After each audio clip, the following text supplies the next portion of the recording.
Yeah, my name is Jim Halbeisen, and this is my opinion. Today we're talking about foliar feeding, the different principles of it, and how it works. So at this point, James, if you want to introduce yourself and start with the questions. My name is James Schiltz, with Growers Mineral here for about a year now. This morning I had the pleasure to visit with Jim Halbeisen, and we would like to talk about foliar feeding and how the Growers Mineral product fits in that dynamic. As the season's coming up on us, it's a good window of opportunity to boost plant. As you view this video, please take note to the time stamps that are explaining which topic was discussed when, so feel free to view that and take a look and glean what you would like as we go. So with that, Jim, what can you tell me from your experience? We were earlier talking about the Michigan State research. I actually live in Michigan, and I think that's pretty pertinent. Mm-hmm. It's from the 1950s. Would you articulate that a little? They were measuring isotopes. Basically, when growers started in business, Victor Tejan's idea was that we can start the plant, get it healthy, with application in the soil, but he was hoping to bypass the soil and go directly to the plant. So his idea was that the type of materials he's using to formulate the product would be successful with the foliar feeding. And at that point in agri-science, they were saying that all nutrients had to be absorbed through the roots. And Tejan's was in disagreement with that and thought that the plant could absorb it through the leaf. If you look at the history of plants and how they evolved out of the prehistoric oceans into the atmosphere, the roots were developed in order to keep access to minerals that were in the soil. Originally, the plant leaves that were suspended in the water were able to absorb the nutrients directly into the leaf. And so Tejan's felt they still had that ability once they came out of the prehistoric waters. And so there was quite a bit of debate about that at that time. After World War II, the discussion of atomic science changed. Up to that point, chemistry was all descriptive. And then with the breaking of the atom and the atomic bomb, that changed the whole focus of chemistry. Molecular association and the way it worked was taught totally different. And so what Tejan's thought he could do is go ahead and spray it on the leaf and get success from it. And everybody was questioning that. And then when they came along with foliar herbicides, it was the same situation.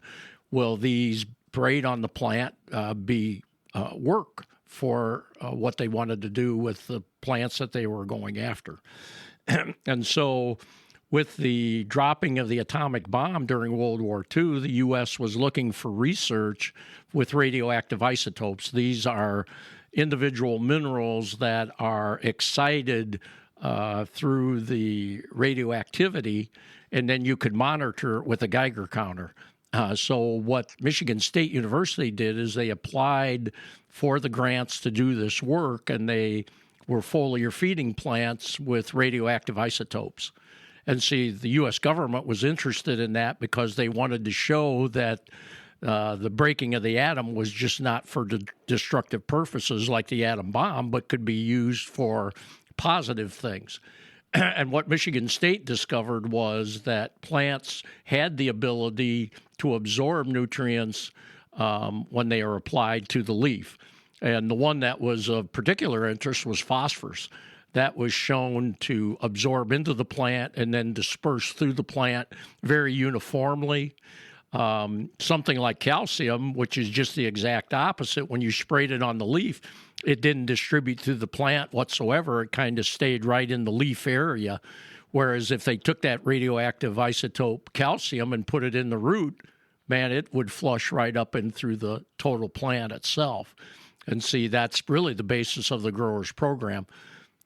apply phosphorus to the plant and then use the calcium to oxidize the soil so that the plant has the ability to search the soil for nutrients. And see, the other thing about the foliar feeding is when you get that permeation or movement through the plant, that the plant can also put these nutrients into the sugars and push them out into the root zone, which we see is very helpful to the microbes that are surrounding the plant root. So when a guy's foliar feeding, he's not only feeding the plant, he's also feeding the microbes that are there in the soil. And that can be a very big benefit for long-term effect. If the plant doesn't need that phosphorus immediately, it's pushed down into the root zone in the sugar. The microbes get it. They'll put it in their tissue, and then when the plant calls for it in a time of stress, the microbes can deliver it to the plant. So foliar feeding has a... So when we talk about foliar feeding, too, that you bring up a good point, phosphorus being more plant mobile would be key to stimulating the energy production in that plant. But calcium, on the other hand, would not really move in the plant cell because the plant cells are negative. I was just reading an article talking about that, and that calcium being positive versus phosphorus being negative, that calcium gets stuck and doesn't move real far in plant tissue. Yeah, when it's foliar fed, especially. Its usage is totally different too. In other words, calcium is going to be more structural. There is some need in the cytoplasm of the cell for calcium to structure like the mitochondria correctly, whereas the phosphorus is totally need for the transfer of energy. You know, you go from ADP, adenosine diphosphate, up to adenosine triphosphate, and you've got to have plenty of phosphorus in the cell fluid in order for it to work correctly. And see, that's really the, I mean, to simplify that, though, that's really the energy production system of the plant. That's right. That's why we get such a response from using the growers 10-20-10, 20% phosphorus, because we're stimulating energy production and conversion of organic radicals from one form to another. That's right. The usage when an animal consumes sugar, for example, or a form of sugar, that energy doesn't go directly into the muscle to give you energy. You have to work through the phosphate chain in order for that to happen. That's why having plentiful phosphorus in a plant or an animal, it's the key for energy transfer. But the thing about phosphorus that's very interesting is its mobility and pulling elements with it. We feel that having because of the fact that it's a negative, right? Yeah, again, I'd have to look at the physiology of that part of it. But my knowledge is that the phosphorus will pull the micronutrients with it. It'll pull the major elements, nitrogen and potassium, with it also. So, and see, farmers have to realize, and just about every farmer is using Roundup, and see, what is Roundup? Glyphosate. See, the radical that is harmful to certain plants that are not genetically modified, it is pulled by the phosphorus that's in the glyphosate molecule. So that we're doing basically the same thing as they are with Roundup, only they're trying to kill tissue and we're trying to feed tissue and make it more alive. Yeah, Roundup's really interrupting that photosynthesis molecule, but as we foliar feed growers, we're stimulating that ATP, so really kind of polar opposite processes there. That's exactly right. So, that's exactly right. And it's important to think about the mobility of nutrients in a plant, calcium not being mobile. Once it sets it's in a place in a particular cell, it will not move, as opposed to nitrogen. You'll get firing on the bottom of a corn plant. You'll get nitrogen being moved from old tissue to new tissue to be needed in the new growth, but that will not happen with calcium. Calcium will move, but it only goes up in the plant. Its ability to translocate from the top of the plant down That's what they showed at Michigan State. When they radio tagged calcium, what they put on the leaf would not end up in the root zone. Right. But what they would put in the root zone would end up into the tissue of the plant. And then your point of what it's used for structurally within the cell, it's not part of the energy cycle. It's basically more of the structural cycle of the plant. And to add on to your comment of it won't move to the root. So basically that's old tissue. Mm-hmm. It won't go to preformed tissue. It only goes to where they're forming new tissue. Right? Yeah. And again, that's just that's the system of Mother Nature, basically, because again, when you put phosphorus on the leaf, it'll flow right to the root with no problem. So evidently that need for the energy package of the phosphorus allows the mobility to be much better of the compound itself. So all the more important that we follow that grower's program of proactively putting on sufficient calcium up front, incorporating that into soil profiles so that it's oxidized, like you said earlier, opened up and breathing biologically, functioning well. Right. And then nutrient exchange happens at a higher rate. See, the thing about calcium that's so important is you're doing a lot of different things with it. In other words, probably the biggest factor is that you're trying to chemically, through flocculation, increase your porosity.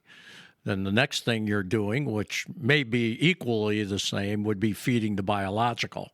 Because again, we as animals have a certain demand for calcium in our structure, and the microbes have the same demand for calcium.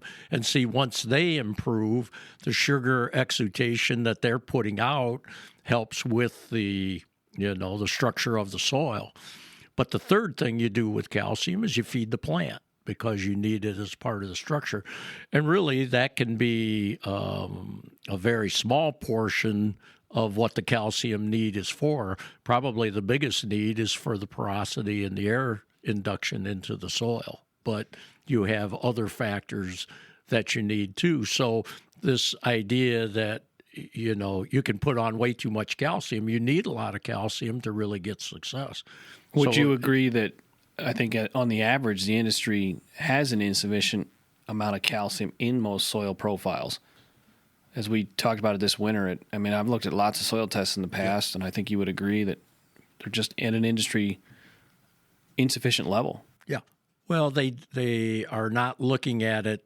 Number one, in my opinion, they're not looking at the aeration factor and giving it that credit. Some people do talk about it, but kind of in a hush-hush tone.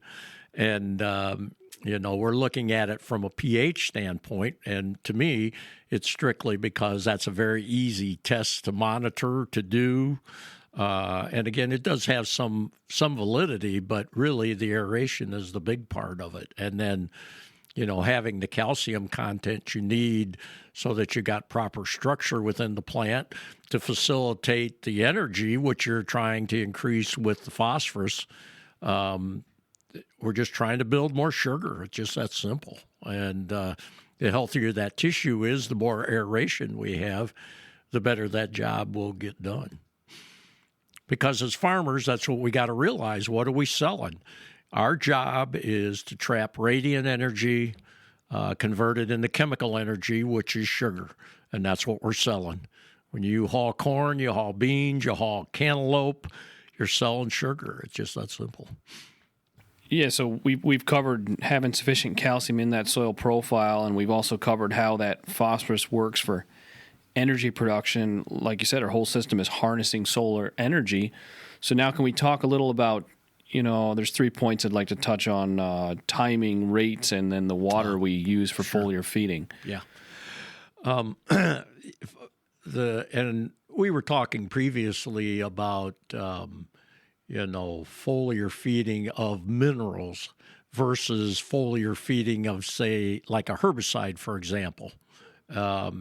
Again, the chemical principle of likes dissolve likes plays very big into that. In other words, when you're spraying an organic radical like 2,4-D or the soybean version of it today, that is an organic compound. So its ability to go into the structure of the leaf is much better than when you're spraying something like nitrogen or phosphorus or potassium. Those are inorganic minerals, and they don't move into the leaf near as easily. So you have to pick certain times of day when you put those minerals on to get your best success. And our experience has been, late in the evening, early in the morning when you have dew fall, and then you dissolve those minerals into the dew, and then when the plant pulls that dew fall back into its structure, it'll pull those minerals with it. Now, if you spray and there's no water to dissolve those minerals, they can lay there right on the surface, but sometimes they get enough moisture to burn the leaf tissue. So again, to try to prevent that, you try to have as much moisture accumulation onto the leaf as you possibly can get. And evening seems to be lots of feedback about timings. We were actually discussing that this morning on our conference call. There's just more time for absorption to happen throughout the night. Yeah, and that's some of our research is indicating that the energy of the sun, we have a change in the atmosphere so that certain portion of the electromagnetic spectrum is changing, which will affect how the product is absorbed into the plant itself. There's always been a debate in the industry or in growers' industry about whether the morning spray is better or the evening spray is better. And again, farmers have to kind of work with that to try to figure out, and management is part of that, when it's time to foliar spray and you've been working hard all day, you get a little tired of spraying all night or getting up super early and spraying. So again, it has to fit your management scheme also, but and another thing that we didn't talk about is carrying higher pressures so that you're atomizing that particular fluid that you're putting on. Right. And then mixing the growers with water, that's another issue because the activity of the growers is very high, and when you mix it with hard water, you can end up with precipitate in that hard water, and that's something that has to be addressed. And see, that's been interesting to travel the country to see the different waters, and even our annual meeting, we brought in waters from around the country, and there's some wide variety of total dissolved solid levels. It's a very big challenge to our sales force to educate them, to help educate the customer. I mean, the human element looks at water in a glass and they think it's all the same, and that could be farther from the truth. See, so absolutely, that we have to find out what that special, uniqueness of that water is, and total dissolved solids is probably the biggest one. And so where does that come from? Well, in wells, it's coming when the rain falls on the surface. You evaporate water off of the surface of the earth. That's like a distillation process that goes up into the clouds. And so rainwater has very little to no dissolved minerals in it. That works perfectly with growers because there's nothing to interact with the grower's product. Once it strikes the surface of the earth, as it percolates through, it picks up different minerals, and these different minerals are what reacts with the grower's product. So that's why when farmers look at foliar feeding with us, or even just mixing water with growers, the sales force has to be very particular to look what that water hardness is or what the characteristics are. And like you said, they're all over the board. And see, you can use certain types of tests, like use a dissolved solid meter or do a pH of it. And you have certain characteristics that the growers reacts a certain way, but there's really only one positive test. You mix it 15 parts of water to 1 part of growers, and now you'll know what the activity of that water is when you start adding growers to it. No matter if it's just water and growers being mixed or any other tank mix opportunities, guys are talking about insecticides, fungicides, etc. Always do that jar test. Yeah, that's right. That's very good. When you start mixing chemicals, and we've had people that were so-called water experts say, water is a chemical. And see, when you mix chemicals, You have no idea what's going on, and the only test you have is the jar test.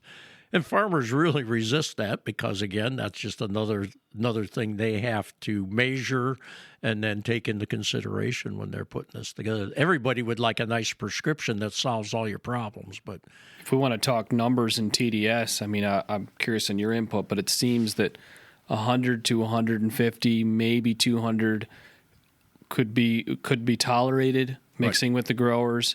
Right. If we're mixing 8 gallons water to, say, 2 gallons growers for a foliar application, that's one thing. If we're closer to 50-50, so 2 gallons water, 2 gallons growers, now we shouldn't have as much of a problem. It's always going to depend on what nutrients. So really a water test will show us hardness and what nutrients are making up that hardness. Yep. Will tell us more because different nutrients act different. But then if we start getting up to 400, 600, 800, 1,000, and I've even seen 2,000 TDS, we're definitely going to have problems. We do not want to go there. Yeah, and you're dead on there. The only thing I will say is one of our district managers had one that was almost 900 TDS, and we did 15-to-1 test, and it never precipitated at all. Yeah, there's a few cases where that happens, Absolutely. and I don't remember that off the top of my mind, but I think it's related to what nutrients are in there. Right? Yeah, well, again, that's probably true, but when the farmer is pulling that out of the new well that he just dropped, and you looked at the TDS and it appeared high, and then when he mixed it with the growers and it worked fine, that's what he's basically interested in. So that's why that jar test is just really the thing you need to hang your hat on, in my opinion. Absolutely. So the idea of the jar test, I just feel is paramount for all farmers, and we're seeing it also in application. A lot of guys are adding more water when they in-furrow or they 2x2. And see, again, like if you get into a squeeze pump in a 2x2 position, you don't have to worry about particulate matter in there. And really that works fine because usually the particulate matter is a compound that the soil microbes can break apart. So again, but if you have to use screens and orifices, any kind of particulate matter is going to be a problem. So guys have to be very aware of that. And the other thing that you brought up is very true, when you do an equal volume of growers and an equal volume of water, usually the ingredients in the growers overcome the dissolved solid load that's in there. The only thing is when you mix them together, always make sure you have the growers in the tank first and then add the water, because you'll always be under the 1-to-1. If you got the water in first, the first growers you're maybe at 50-to-1. And sometimes it'll resolubilize, but I've seen times when it wouldn't resolubilize. So always, if you're doing 1-to-1 with hard water, make sure you got the growers in the tank first and then add the water second. Growers is the first in the mixing order. Right. Fair enough. Rates, obviously there's a lot of crops, a lot of different water volumes. I'm thinking about blueberries. I guess the truck driver was telling me they were delivering yesterday. Right. I mean, we might be 40 or 100 gallons an acre in that kind of environment. So then it's really going to matter to do testing. Right. We get down to 2 gallons an acre in a mist sprayer with 2 gallons of water. Very different scenarios. But what have you seen in the industry for rates? 2 seems to be the common, and it depends on frequency. The common rate is how common is the farmer. Fair. Because, you have vegetable guys that'll do 40 gallon per acre and they'll have 39 of water and what are growers. As far as the rate of growers is concerned, that depends on, what you're trying to do. If you're spraying every week, if you're spraying every 3 days, what total volume you want to get in for the season. When you get into row crops, most guys are doing 2 gallons per acre once or twice a season, And most of those guys are using anywhere from 4 total gallons up to maybe 10 or 15 total gallons. The biggest thing is to make sure your pressure is high enough so that you're atomizing the spray. You want as many fine particles on that leaf surface as you can get, because that will encourage the penetration into the cuticle.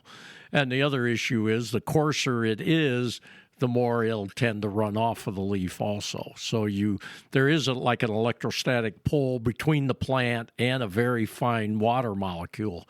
So I tell guys, when you're going down through that field, it looks like you're pulling a fog blanket behind you.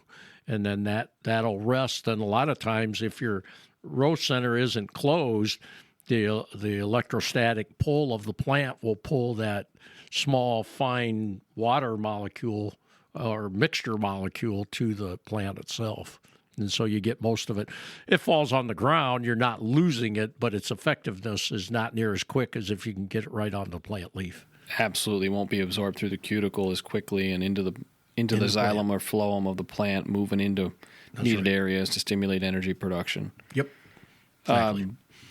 Airplanes, typically are running at 2-3 gallons an acre total. There's a good place for it. Drones are now becoming, as I travel, we've had some reps with drones. Yep. Saw some spreading cover crop here last week in Michigan. That's definitely a good place for it. And the prop wash, from what I understand, is pretty good at pushing that through the canopy. Yeah. No, the aircraft has been good, for many years. Again, you got that down pressure, and you watch those guys when they're putting it on. You can tell it's just like they're pulling a blanket through there, and you got that push down in there. Some of the things now with fungicide that they're starting to be more clinical with the airplane is if they're getting it down farther into the canopy, because some of these fungicides are being put on, at tasseling time, and they want the total plant covered. And see, anything that would work well in a fungicide would work well for growers. The more of the plant that can be covered, even the stem will absorb nutrients. So the more of the plant you can get covered when you're spraying a foliar application, the more success you'll have with entry into the plant. Absolutely. So we've covered water, talked a little about rates. I mean, here's a story I'm thinking of last summer where Jim and I were both at this sweet corn grower, and he was fogging growers on once a week. Just 1 gallon, but once a week. Yeah. Excellent results. Very tasty sweet corn. And I think we have a peach grower that'll be using it here this spring to help with frost resistance. So foliar feeding applications are, being the product is so clean, very high quality in manufacturing ingredients, and then low heavy metal, very, very low heavy metal load compared to most of the industry. It's just a superior product to be put on that leaf surface. Right. Certainly, we are proponents of using it in furrow or 2x2, but foliar feeding it just excels. It's a great. Well, if you run into very bone dry weather and the crop is starting to struggle, I mean, spreading of dry material is not going to be very successful. It's really the only other option that you have. And in that case, we're leveraging water as the universal solvent to get it into the plant. So that's a right. Yeah, you've probably seen some of the best results in your career in dry conditions, right? Yeah. No, during the 88 drought, guys you didn't make, the old saying is you didn't make a silk purse out of a sow's ear. The deal was that you helped the plant deal with as much stress as possible so that when somebody was looking at maybe, 70